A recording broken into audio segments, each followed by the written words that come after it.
Terima kasih sudah mampir ke channel Rumah Cerita. Jangan lupa like, komen, subscribe, dan share konten ini biar kita makin semangat bikin kontennya. Nyalakan juga tombol loncengnya supaya kamu bisa dapat notifikasi setiap kita update cerita baru. Bab 10. Lelaki tak tahu diri. Aku memencet nomor Laura untuk berkonsultasi langkah legal apa yang dapat kulakukan untuk menyelamatkan perusahaan. Loh, aku mau konsultasi, kamu ada waktu nggak? Tanyaku pada pengacara itu. By phone bisa res, aku masih di Jakarta, jawab Laura. Oke, kalau gitu gini loh, aku berencana menggugat suamiku. Menurutmu lebih baik aku gugat perbuatannya secara perdata atau pidana ya? Tanyaku pada pengacara cantik yang sejak ditinggal koma suaminya harus warawiri Jakarta Surabaya untuk mengatur banyak bisnis suaminya tersebut. Kalau kamu tuntut dia pasal perselingkuhan dan perzinahan, Yovan hanya akan mendapatkan hukuman 9 bulan penjara. Tapi kalau kamu mulai menuntut dia dengan kasus penggelapan dana perusahaan, mungkin Yovan akan bisa dipenjara hingga 5 tahun, jelas Laura.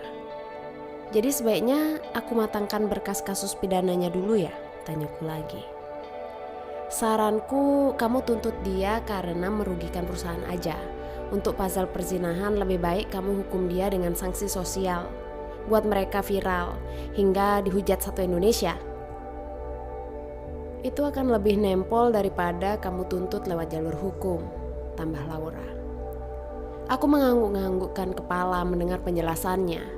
Aku masih terus berkonsultasi dan ia menjawab pertanyaanku panjang lebar. Sesekali aku sesenggukan karena setengah curhat dengannya. Cukup lama kami mengobrol hingga aku mengakhiri panggilan dan fokus mengambil tindakan atas penyelewengan yang dilakukan Yovan. Kuhela nafas dan kembali memeriksa email yang diberikan Ferdi.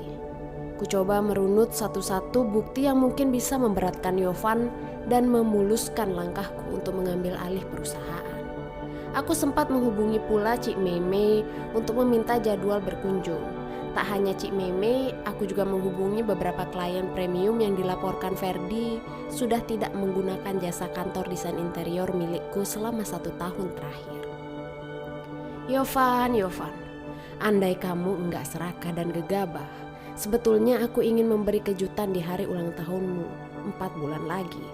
Aku ingin memberikan cabang kantor lain yang telah diamanahkan papa padaku, desisku. Res, siap-siap, 2 hari lagi papa bilang akan keliling kantor cabang untuk melihat progres perkembangan perusahaan. Pastikan pembukuan dan laporan rugi laba perusahaan siap. Sebuah pesan obrolan masuk ke telepon pintar milikku. Membuatku seketika merasa semakin stres memikirkannya. Kalau papa sudah turun gunung begini, artinya ada hal penting yang membuatnya harus bertindak. Apakah rumor negatif yang beredar tentang cabang Surabaya sudah sampai ke telinga beliau? Ada apa? Kok dadakan gini Bang Niko? Balasku pada pengirim pesan. Dia adalah Bang Niko, kakakku yang awet membujang dan fokus membesarkan 2 kantor cabang perusahaan terbesar. 2 cabang yang jadi tanggung jawabku sih aman, Res. Kamu gimana? Kudengar kantor cabang Surabaya terus merugi. Aku kembali menghela nafas berat membaca barisan kalimat terakhir pesan dari Kak Niko tersebut. Sudah bisa dipastikan kehadiran papa untuk keliling menginspeksi adalah karena buruknya manajemen salah satu kantor cabang miliknya tersebut. Usaha desain interior yang dirintis papaku punya 5 cabang di 5 kota besar. Ada 1 cabang di Jakarta, 1 di Surabaya, 1 di Bandung, 1 di Yogyakarta, dan 1 lagi di Medan. Papa ingin menghabiskan hari tuanya di kota kelahiran beliau itu. Itulah mengapa cabang terakhir kami dibuka di Medan.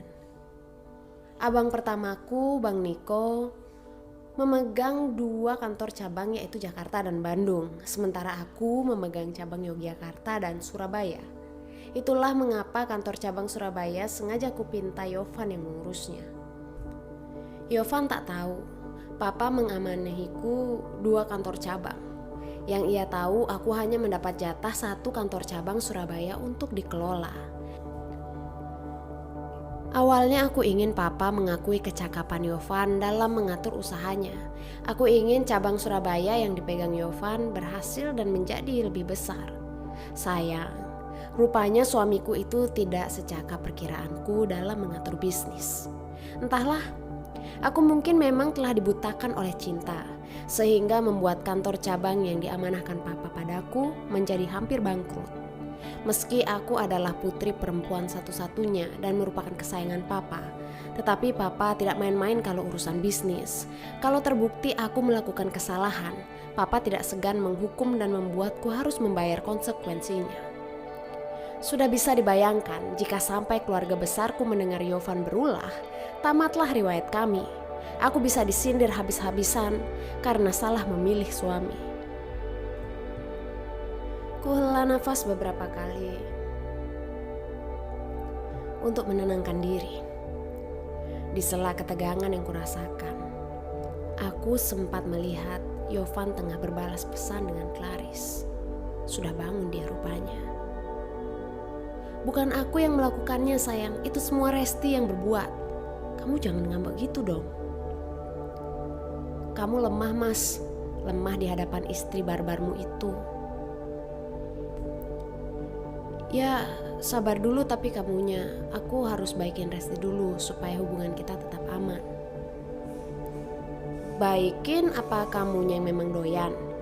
Kamu bilang cuma cinta sama aku. Cuma aku yang paling bikin kamu melayang. Tapi nyatanya kalian masih bisa sepanas itu di atas tempat tidur.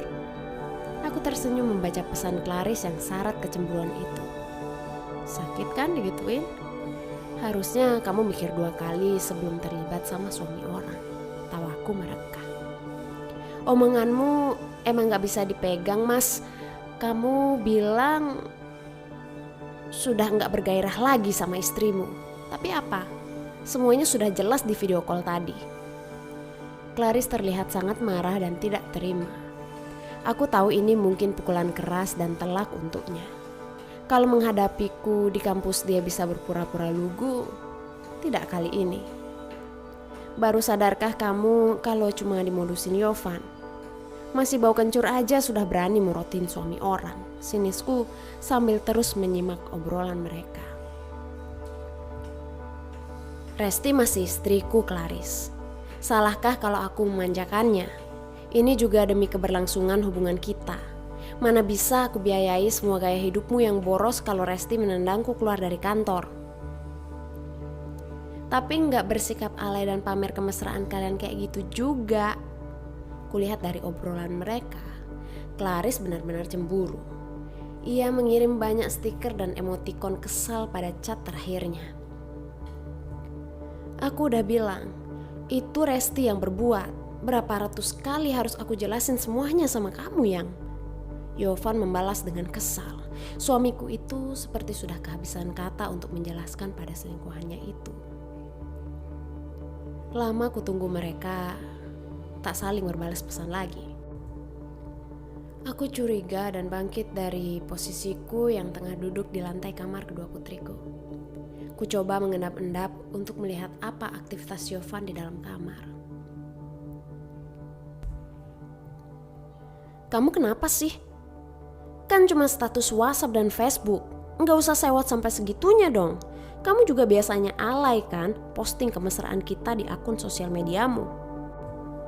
Ku dengar Yovan tengah mengobrol dengan setengah berbisik di telepon dalam kamar utama kami. Sudah bisa dipastikan yang dihubunginya adalah Claris. Iya, aku tahu. Aku salah karena membiarkan Resti pegang handphoneku, desis Yovan. Suaranya terdengar kesal. Aku mendekatkan diri ke dinding yang berbatasan dengan pintu kamar utama. Tadi ketika keluar kamar, pintu kamarku memang sengaja kubiarkan sedikit terbuka. Suara Yovan memang terdengar dikecilkan, tapi meski samar aku masih bisa mendengar. Apa? Kamu sudah gila? Kita bisa hancur berdua kalau sampai Resti tahu. Urusan Claris aja udah bikin aku pusing. Masih lagi ditambah kamu yang cemburu. Keluh Yovan dengan nada tinggi. Kok Yovan bicara begitu di telepon? Apa dia tidak sedang bertelepon dengan Claris? Lalu siapa? Apakah ada wanita lain lagi selain Claris yang jadi selingkuhan Yovan? Ini gak bisa dibiarkan kalau gini. Aku jadi tidak sabar dan makin penasaran. Aku ingin segera mengetahui siapa yang tengah ditelepon Yovan itu. Kudorong pintu kamar yang tak terkunci dan gegas aku masuk ke dalam kamar untuk memancing reaksi Yovan. Pi, papi, telepon siapa sih Pi? Kok aku dengar dari luar kamar kamu kayak marah-marah gitu? Tanyaku dengan cuek sambil berjalan mendekatinya. Yovan terkejut melihat aku mendadak sudah berada di dalam kamar kami. Pria itu dengan tergesa-gesa mematikan panggilan dan memasukkan telepon pintar dalam genggamannya ke saku celana boxernya. Anu Mi, ini loh klien yang di Malang. Masa udah dikerjain minta ganti konsep? Kan nggak bisa gitu, nanti kita rugi, bualnya dengan cepat. Lagi-lagi klien Malang. Basi. Aku sudah tahu semua kebusukanmu Yovan, tapi kok tadi telepon dia bahas Claris sih? Berarti yang ditelepon Yovan bukan Claris. Lalu kenapa Claris yang dijadikan tameng? Perlu Mami bantu? Sini, biar Mami yang bicara Pi. Siapa tahu kalau sama Mami dia nggak seenaknya. Tantangku berani. Aku sengaja memancing Yovan agar semakin panik dan kebingungan. Aduh, jangan Mi. Nanti kesannya papi gak profesional dan gak bisa kerja tanpa bantuan Mami. Udah kamu tenang aja, duduk di sini, kita manja-manjaan lagi. Rayu Yovan segera mengalihkan pembicaraan dan mendudukkanku di tepi tempat tidur. Aku hanya melirik dengan ekor mataku dan mengikuti instruksinya. Kulihat apa yang akan dilakukan suamiku itu untuk meredam kecurigaanku kali ini. Mami duduk di sini yang tenang ya, papi pijitin ya kaki Mami. Sini sayang, ujar Yovan yang membaringkan tubuhku di ranjang dan meraih telapak kakiku untuk dipijit. Lagu lama. Selalu bermanis-manis kalau sudah hampir tertangkap basah. Aku jadi gemas dan ingin memberi shock terapi pada suamiku. Kita gak bisa tenang-tenang saja Pi. Kak Niko tadi ngasih kabar papaku akan melakukan audit di setiap kantor cabang. Mami mau papi siapin semua berkasnya ya. Papi tahu kan bagaimana papaku kalau sampai turun tangan. Berarti ada masalah di salah satu kantor cabangnya, ujarku serius. Seperti bisa kuprediksi, wajah Yovan langsung menegang begitu mendengar informasi yang aku berikan. Papa mertua mau inspeksi? Kapan Mi? Tanya Yovan dengan wajah pucat dan suara tercekat di tenggorokan.